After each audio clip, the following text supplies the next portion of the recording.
parts. First, engagement to OG, the actually good team for me personally. Secondly, engagement to CG, money-oriented team with their sugar baby kind of mindset. Lastly, weighing against OO, the team with almost zero mental. First, the one and only question that I want to ask to Elgar that would destroy all of their case is it true that in 2026 when you declare your far left candidate, the demographic of the people, especially in the swing states, still going to be the same as right now? Because all of their benefit rely on the assumption that all people are going to be uphold the same ideology even after Trump wins recently. I posit that the answer is no. We say after 2 years of his presidency, most swing voters will be leaning to be moderate and centrist because of 6 structural reasons, and that also serve as a response. This is not a new matter anymore because Rudy Aldi gave this analysis just add more layers to this statement to reveal this extension. Well, moving for Trump in 2024 will interpret as a validation of right wing and spread the message through policy, encouraging others to align with this ideology. His administration may push conservative policy that gradually shift public norms and distrust further to the right leads into normalization of public policy. But secondly, I posit to you that the most of Trump's policy, such as tax cuts, deregulation, lead to short-term economic improvement. People might lean further right because they feel directly the tangible benefit of its policy, believing this policy are effective. Comparatively, progressive policy often involve nuanced debates and long-term systemic changes that's even hard to be implemented, for example, such as stimulus check. But besides that, even if we talk about culture shift would happen because most likely the policy from Trump is by strengthening conservative stance on issues like immigration. They use fear-mongering based policy, education or crime could resonate within their voter blocs enforcing right-wing alignment, because the way Trump utilizes the momentum is by exploiting the fear of the people in the grassroots, such as fear of immigration, fear of people keep stealing their job, fear of LGBTQ people, for example. But lastly, conservative value might resonate more with older voters, rural population, or those experiencing economic anxiety, especially in the post-COVID pandemic, leading to a broader right-wing shift. They simply is the majority of the people in US. We're talking about farmers in the border of red state, for example, that got neglected by Trump. That's why Trump lose to Biden in the last election. Therefore, Trump tried to pander again to them, full proof that this is the important demographic that sadly will be neglected inside government because of the extreme policy that they're not even relatable of. But fourthly, people are tired with the far left policy because based on what happened in status quo, things such as transgender assignment surgery by Kamala, that I think personally is really cringe, or allowing illegal immigrant to enter US sounds so controversial even for swing voters, especially when anti-far left narrative still exists in both sides. You give more platform for them to shift the perspective of society towards you. But fifthly, far left candidates often gain momentum by aligning themselves with radical grassroots movement. We're talking about Black Lives Matter, climate activism.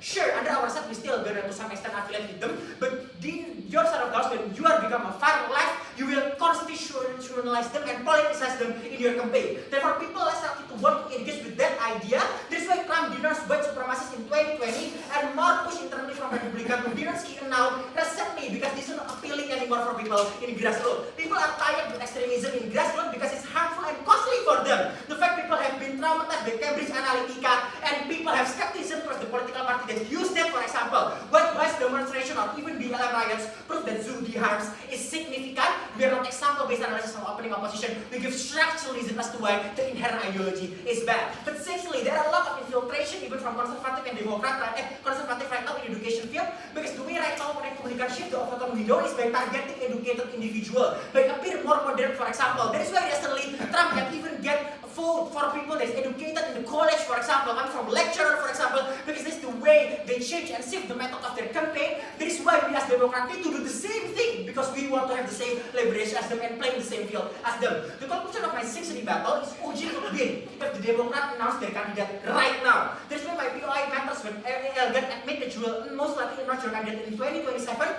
So most likely, insofar as CO managed to prove that in the future projection the demographic will change to leaning to conservative, CG says it's a political suicide move. Before that, your response to opening is only claiming that we are uncertain because we base our analysis based on past precedents. All of the analysis coming from closing bench comes from past precedents also. So the framing is self-defeating.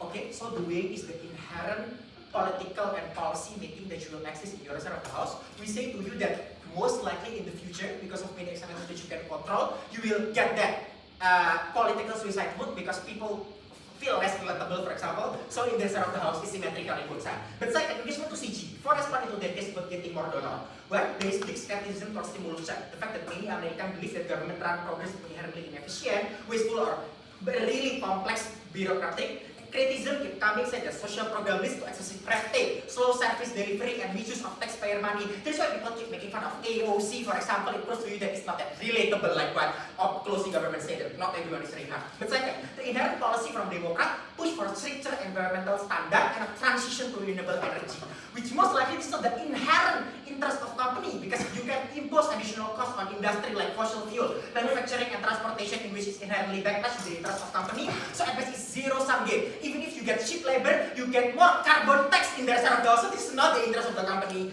Bad argument. Thirdly, the Republican Party traditionally promotes lower corporate taxes and fewer regulation, directly benefiting companies. This alignment with business interests makes the GOP a more attractive recipient of corporate donation. Republicans often advocate for free market policy and reduce government intervention. So if we talk about attracting company, most likely company will intuitively want to lean into Republican instead of Democrat because it's not intuitive. Because Republican always be reliable even since decades ago, for example, or even more. Republican, that is why. So assuming it's true that you will give pressure to company to pander to you, I flip it by saying that the company will be more resistant to join and give you donor because Democratic Party has loyal faction that support progressive policy like wealth taxes, breaking up large corporation and universal healthcare that inherently harmful. This policy will disrupt business model and reduce profits. Therefore, the scenario is only two: either you will lose your loyal factions in Democrat, or the donor will be so minimum from company because they don't see the ROI in the long term.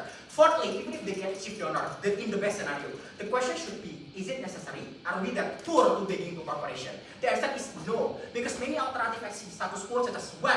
Donor to fundraising platform like Actual Blue, for example. 2. High net worth individual who align with democratic value, such as George Soros, Tom Steyer, and Reid Hoffman.